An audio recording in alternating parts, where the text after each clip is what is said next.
gising. Sige. Ayun.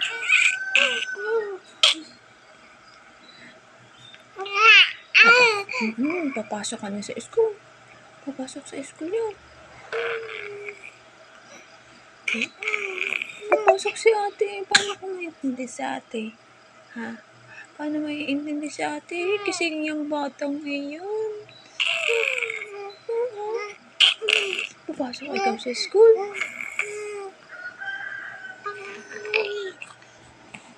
Ano? Ha? Papasok din sa school ang bebe naman. Oo. Gigisingin niya sa ate. Nauna pa yan kay ate. Bebe namin. Tulog pa si ate. Ano yun?